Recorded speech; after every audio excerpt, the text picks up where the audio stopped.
I'm scared for when he comes out into the community. I just want to feel safe. My life will never be the same again. He took that. He has no remorse for what he does. He just keeps doing it. I stay in my house. I'm so scared to leave that all of my programs have to come to me. This has messed me up so bad, mentally, physically, emotionally, that I'm afraid I'm going to end up in the mental institution. He can't touch me in there. And we are about to watch the parole hearing of a man that has a record going back more than 2 decades. He has crime after crime after crime after crime. It's exhausting. The list, it goes on and on and on. Yet somehow he continues to get a small sentence after small sentence, just a few months here, just a year and a few months there, and he keeps getting away with it. You know, if the victim didn't stand up and speak at this hearing, we really wouldn't know much about it. The parole board kind of just coasting. Will they take the victim's statement to heart, or will they grant him an early release? With that, let's jump in. Joseph Mandoo, 255-635. This hearing is being conducted in consideration of the parole application for Joseph Mandoo, inmate number 255-635. He is serving a sentence of 2 years, 1 day, followed by 2 years special parole for assault second. As of today, records reflect the parole eligibility date of May 2nd, 2025. There is victim input in this case. There is an offender accountability plan for the offender. It has been reviewed and shows the offender has completed the domestic violence program on September 17, 2024. He is also currently participating in the Tier 4 program with an estimated completion date of July 17, 2025. Utilizing the statewide collaborative offender risk evaluation system, the offender's overall score falls within a very high range of risk for recidivism. Mr. Mandoo, this is your opportunity to express to the board why you believe you should be granted parole. You may begin.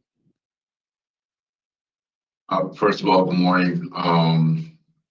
Since I've been in prison, I haven't sat stagnant at all. Since I've been inside the county jail, I've worked because they didn't provide any AA or NA because of the COVID situation. Since then, I've been transferred here. Since I've been transferred here, I've immediately inquired upon my domestic violence class, which I have participated in and successfully completed since I've been here. I've also took a volunteer position here to check myself into the Tier 4 program, which I am a participant as of right now. I'm still in phase 1. I also participate in NA and AA meetings. Upon my discharge, I do have a plan. I have a job lined up for myself. I also would like to enroll myself in the self-supporting systems with the AA and NA system. I'm going to utilize that. I would like to be integrated with my children. I realized, and I took the time to, get myself together and think about what is actually important to me. I took the time to realize that my actions, whether direct or indirect, had something to immediately do with this case. And I don't want to come to prison anymore. I am tired of this. I realized that I needed to grow up, and nothing changed if nothing changed. So I decided to take this time to change my thought process, my thinking, to find the real meaning of integrity, to doing the right thing even when nobody else is looking. It's time to grow up and to leave this childhood stuff behind me. I'm very nervous. I'm sorry. I've never had one of these meetings before, so please forgive me. I realize that my past is very ugly, and I can't let my past to define myself today, because when I do, I hold myself down, and I hold myself thinking that nobody is going to give me a chance and nobody is going to look at me the same. So I just hold myself to this low standard. And since I've been here, I decided that, I can't do that anymore. I need to look at myself in a higher light. I need to hold myself to a higher standard. And that's what I've been doing since I've been here. Thank you, Mr. Masu. We appreciate you providing us with some information about what you've been doing and your thinking over the last 2 years that you've been incarcerated now. We will ask you some questions. Following our questioning, the Office of Victim Services will read a statement, and then we will deliberate and give you our decision. Okay, thank you. Mid-panel member Turner will begin with questions this morning. Good morning, sir. Good morning. So since you haven't been here before, I'm just going to explain to you that what we're doing today is trying to make a determination about whether it's appropriate for you to finish the 2 years in 1 day that you have to serve at 50%, or I'm sorry, 85%, out in the community on discretionary parole supervision before you begin your 2 years of special parole. And we have to make that decision in light of the interests of public safety. So, the facts that we have are that you score up very high for your risk to reoffend, and that you've been given 9 opportunities at community release in the past, and you haven't been successful even once. And in your criminal history goes back to 1997, and it really does run the gamut of crimes. But the more recent ones look to be domestic violence in nature. So I'm glad that you took that program. I'm pleased to see that you got an excellent evaluation on all the categories that are scored. And so your eligibility date at 85% is in May. And your end of sentence, as you earn time off, will probably be at the end of June. So I want you to keep in mind that we're talking about a 2-month period before you begin special parole. Can you tell me, Mr. When's the last time you participated in a drug treatment program out in the community? Out in the community, I've participated in, it was a JRI bed in Lebanon Pines in 2016, which I successfully completed that. Okay. Have you, you have a DOC drug score of 4, 5 being the highest possible. And I'm glad that you had the 4 because it got you into your 4. Yes. And you say you're in phase 1. How's it going so far? Oh, it's been actually really good. I'm taking, inventories of myself. I'm thinking a lot clearly now. I know what my triggers are, and I've been working on how to prevent those and thinking of coping skills and learning coping skills so I don't go back into that anymore. I think that's great. So what are your triggers? My father was a violent man, and I think that the violence kind of triggers me, being yelled at, being sometimes the fact that I find myself in positions as of like homelessness or, getting turned down a lot. It kind of brings me back to like using. I feel like nobody would actually like give me a chance, and I realize that that's not always the case. If I hold myself down and I think negatively, usually negative things would happen to you. It's about what you put out into the universe, which is going to come back to you. And I believe that strongly. I'm hearing some trauma. Yes. I hope you'll work on addressing that so you can resolve it. Yes.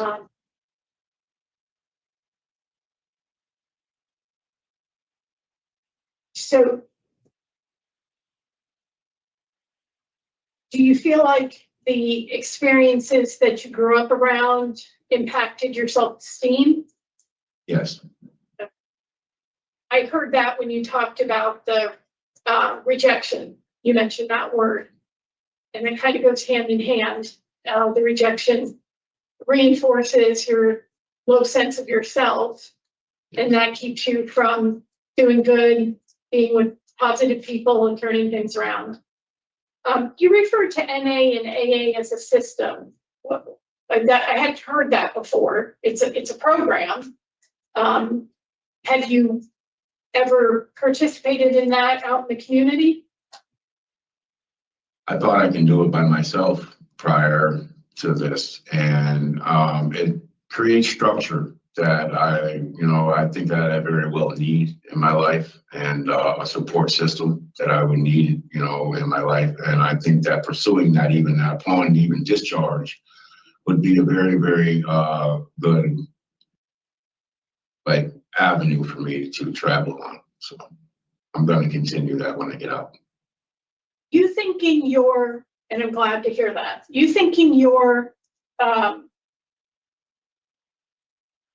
dealing with your addiction issues by yourself, is that more about ego or more about low self-esteem that you don't think other people would be there for you?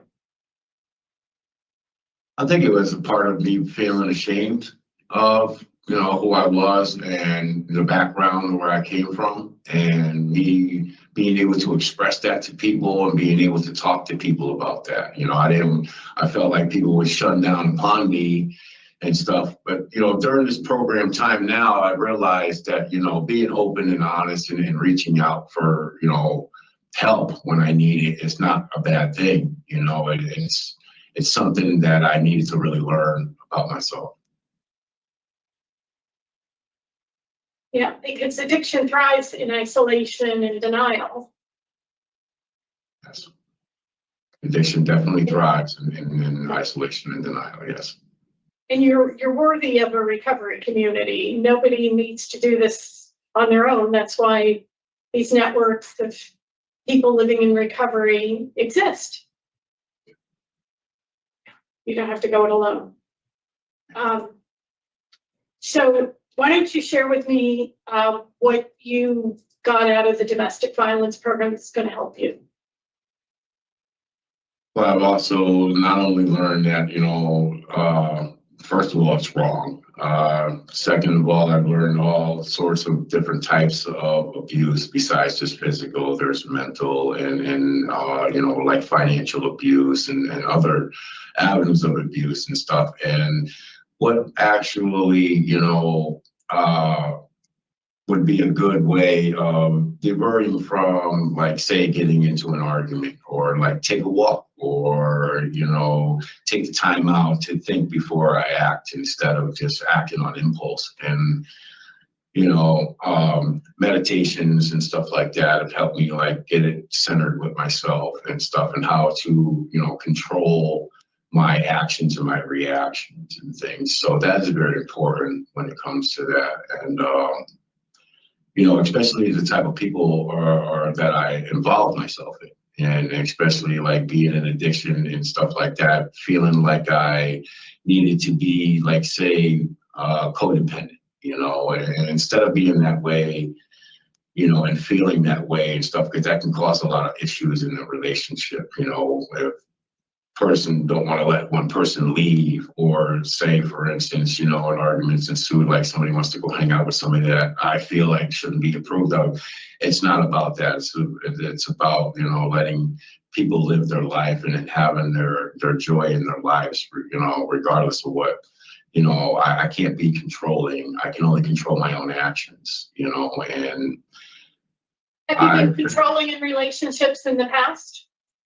Yes. I think that it was definitely something that I've tried to do, and realized now that, I can only control my own actions. There's no one, else that I can control their actions or how they're feelings or anything. And I can't force anybody to be accepting or loving if they're not, and I have separation issues and stuff like that because, not for nothing, I can't blame it on anybody else but myself. But, my father being in and out of my life, being abusive, me, and people coming in and leaving and stuff like that. So I have this separation issue, where I don't like when people are going to just leave or something. So I try to do what I can to get them to stay and stuff like that. And that's part of being controlling, which is not good. Yeah. Pulling out all the tricks in the bag from, being loving to being insulted, right?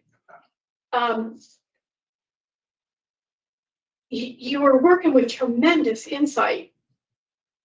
And that's going to be so key to you doing things differently in your life going forward. When I hear you talk about insecurity, separation, I hear insecurity, that fear of being abandoned. And that is often at the root of abusive behaviors in a relationship. And then you end up with a hostage situation because the person's with you not because they want to be with you, but because it's scarier to try to leave you. Yeah, I guess that's what it is.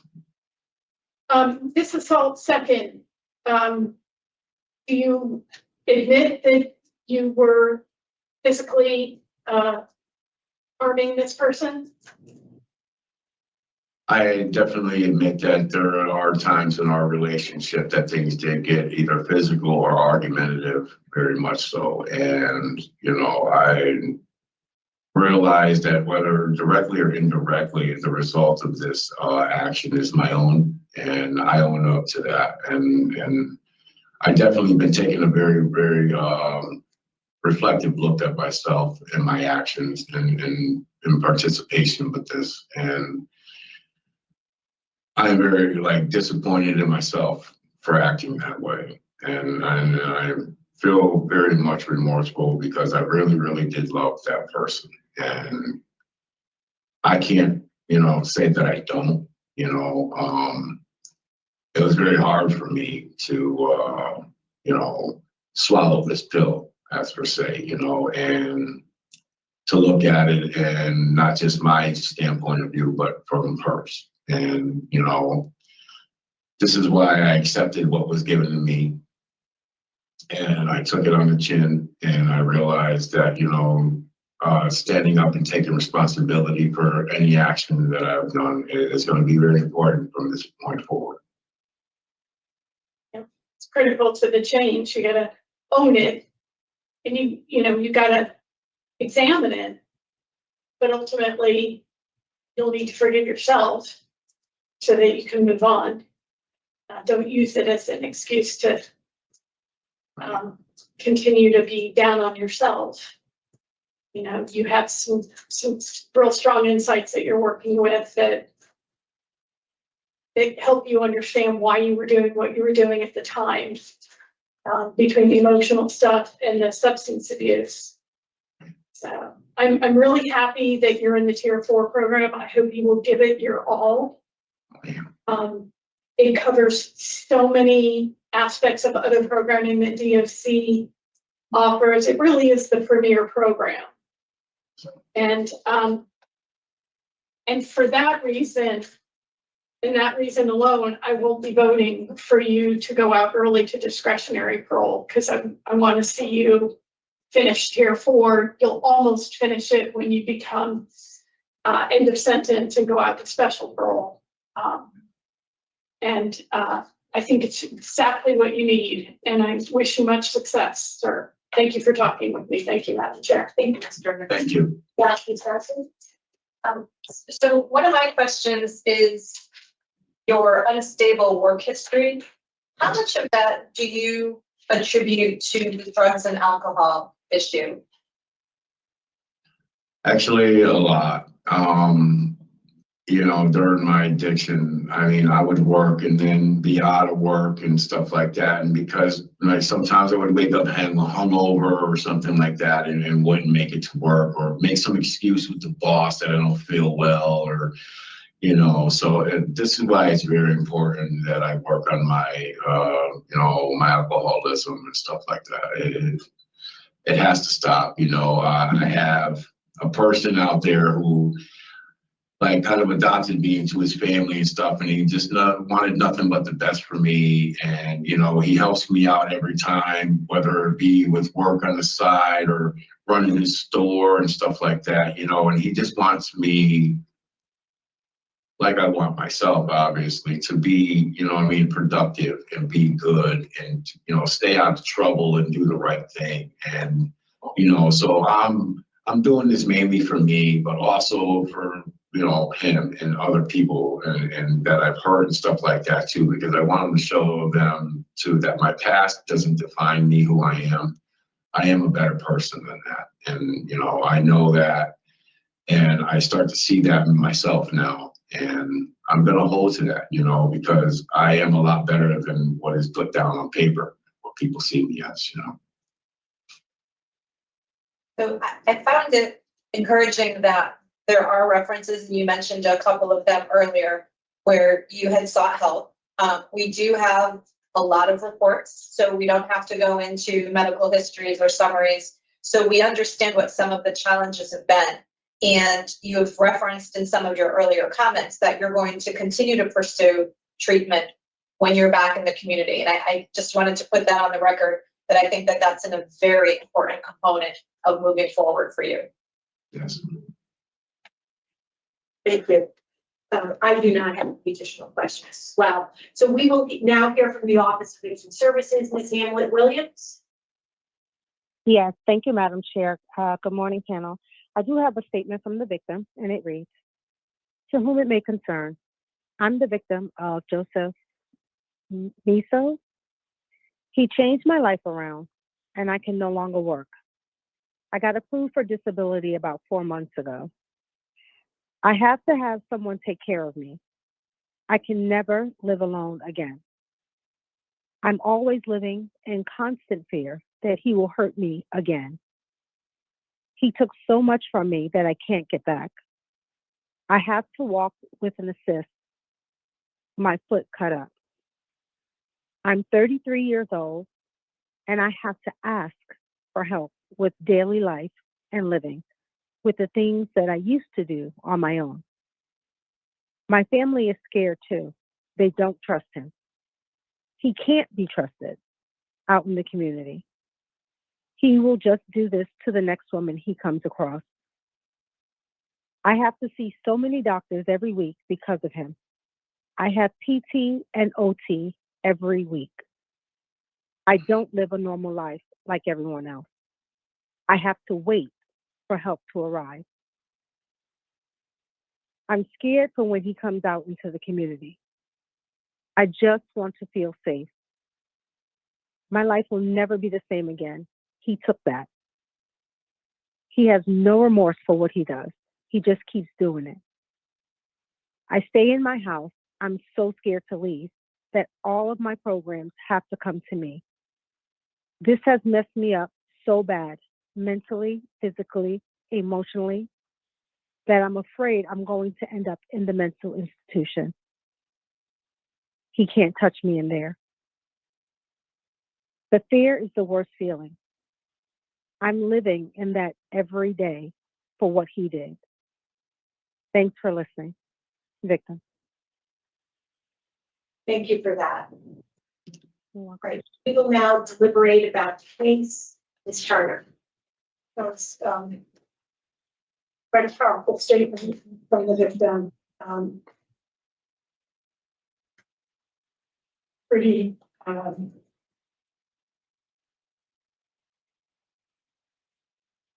pretty strong description of the impact on her life, and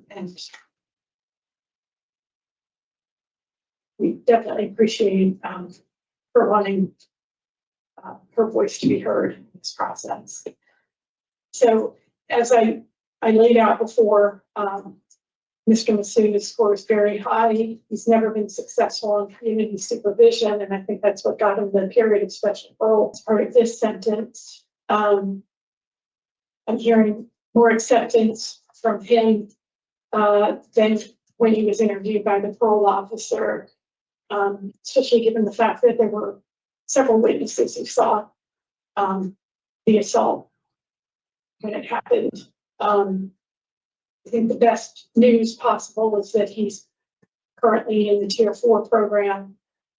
And given that his last engagement in treatment was nearly 10 years ago, I think it's critical that he continue on in the Tier 4 program, develop a solid relapse prevention plan, find ways to connect with the recovery community, CCAR and AA and NA when he does go out to special parole. So we're talking, as I said earlier, about a 2-month difference between his 85 and his end of sentence.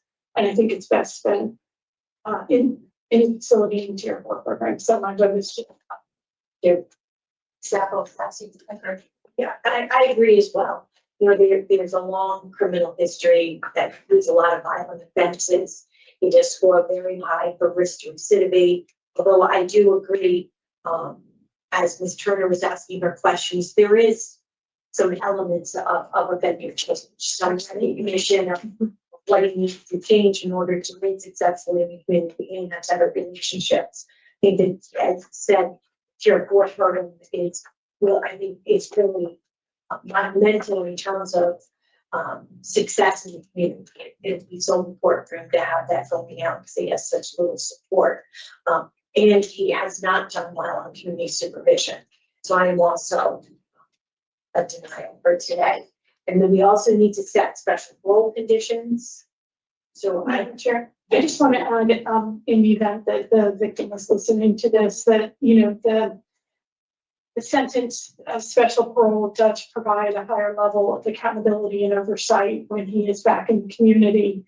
And the parole officer will be aware of his history, this incident, and the victim's concerns. So hopefully that will be of help in the healing process. yeah, alleviate some of her fears.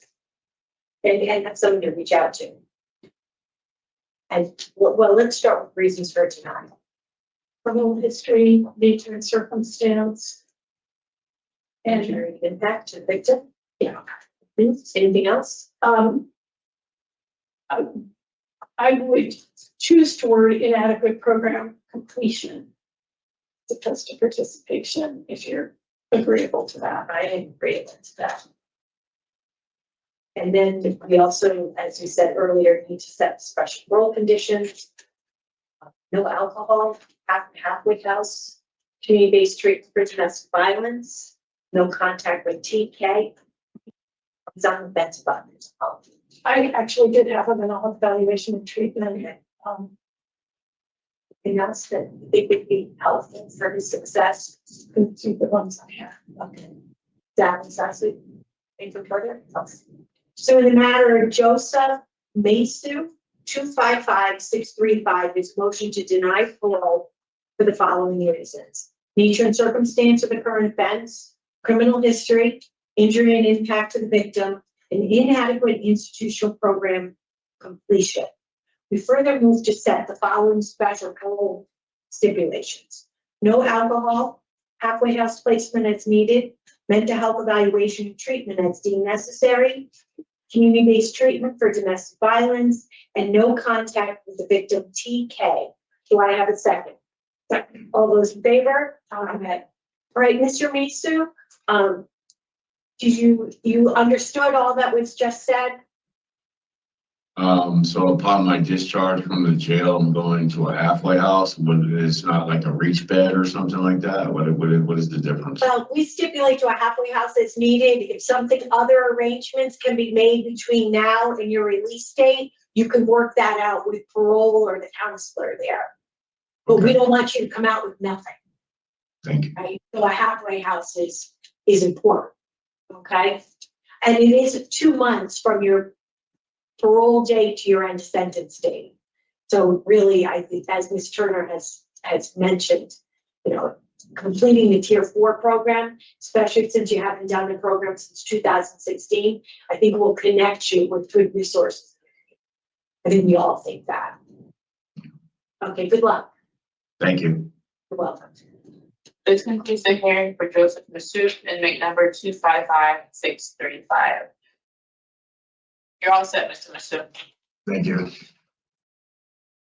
I can't believe that they denied him parole. Wow, I'm shocked. I guess we have to give them a little bit of credit. They get a slow clap from the Mandoo community. This is totally shocking to me. You know, I thought they were on their way to granting, because really, watching this parole hearing, it was uneventful. You had no idea that this guy had just crippled the last person that he was dating. I mean, he only received a 2-year and 1-day sentence for it. But man, his criminal record, it's one of the longer Connecticut criminal records that we have covered. Sir Richard has 16 different arrest reports dating back just about since 2009, but 16 arrests. And to put that into comparison, it might not sound like that much, but we don't get the publication in the newspaper for all the arrests. Most inmates, we only get 3 or 4. From today's docket, the other 2 had 4 each, I think. And, that's because the newspaper doesn't always publish the arrest, or we don't have access to it. When you have 16, that's just the smoke to the fire. And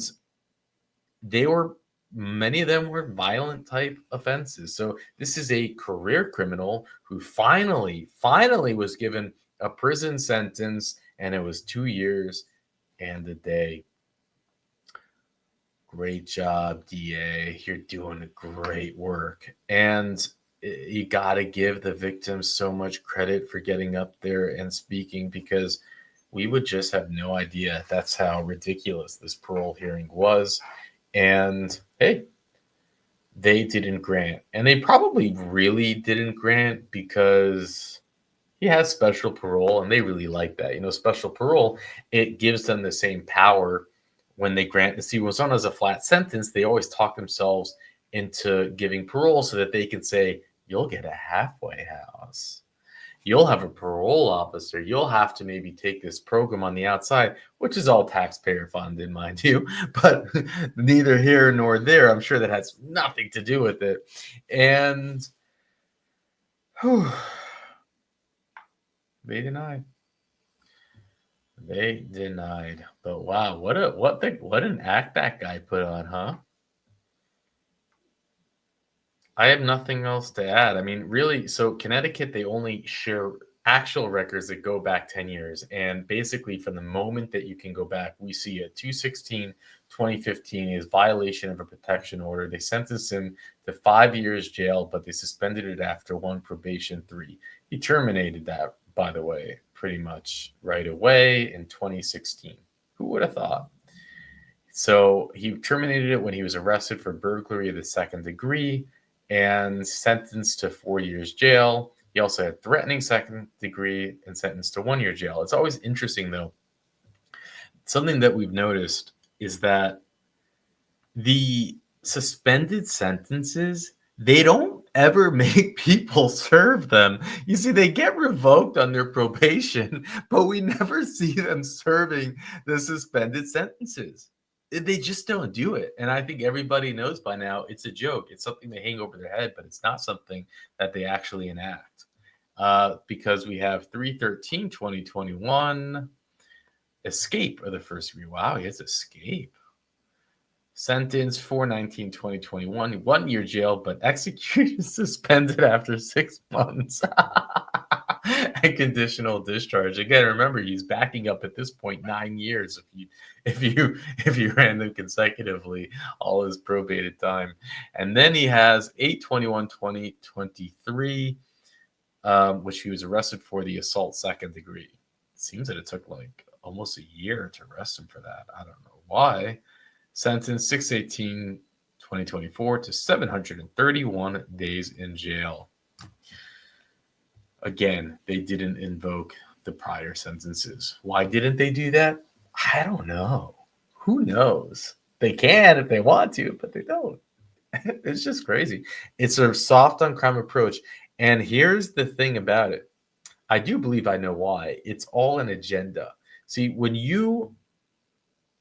and I found this just by chance, by happenstance. I'm not looking for this, but I put into my AI chatbot thing. And because I was curious, I'm doing Instagram posts now. If you want, you can follow it. And I don't want to just be like the Instagram account that just posts a video without any context, without any useful information. So I actually really like this because this is driving me to learn. And so for every Instagram post I make, I want to share some data. So I did an Instagram post on Connecticut, and I asked my AI bot, I'm like, well, how is Connecticut, with regards to the incarceration rates, like the per capita compared to the next 10 states. And the AI chatbot spits out this message. Due to Connecticut's aggressive approach with DOC, the average per capita incarceration rate is the lowest of the 10 closest states. And then it hit me. It dawned on me. It's all manipulation. They choose to give, in my opinion, these small sentences. They choose not to enact, to give the sentences for the suspended sentences that they can give. They choose not to go on because that would defeat the entire agenda. A district attorney is I guess elected, but it's always tied to, I get it, it's tied to the governor and the policies and the data wouldn't pan out if they actually lock people up. Their per capita incarceration rate would go higher. They would look closer to Louisiana. And you see, now doesn't it all make sense? It all makes sense. Connecticut's not safer. Survivors aren't safer. Crimes aren't, there's not justice here. Criminals are doing the most horrible things and getting light sentences. They're given suspended sentences, they reoffend, and the suspended sentences aren't triggering. They just get another sentence that's not even the same length of their suspended sentence. And this is all happening so that whoever's in charge can say that what they're doing is working. That's my opinion. And that's messed up. Ain't that just messed up? So, when you hear data reports, wow, Louisiana, they're a third world country, basically. Their incarceration rates are higher than every other place. And I'm sure they have their faults, no doubt about it. But it might also be that they care a little bit about keeping the constituency a little bit safer. Something to think about. It's Freakonomics. These numbers, they're just messed up. And before looking at data and we all have to take a big step. We got to dive in deeper because it probably paints a different picture. Anyways, that's my 2 cents, my takeaway, my epiphany, my realization with Connecticut. And with that, I'll let you go. I'm scared for when he comes out into the community. I just want to feel safe. My life will never be the same again. He took that. He has no remorse for what he does. He just keeps doing it. I stay in my house. I'm so scared to leave that all of my programs have to come to me. This has messed me up so bad, mentally, physically, emotionally, that I'm afraid I'm going to end up in the mental institution. He can't touch me in there.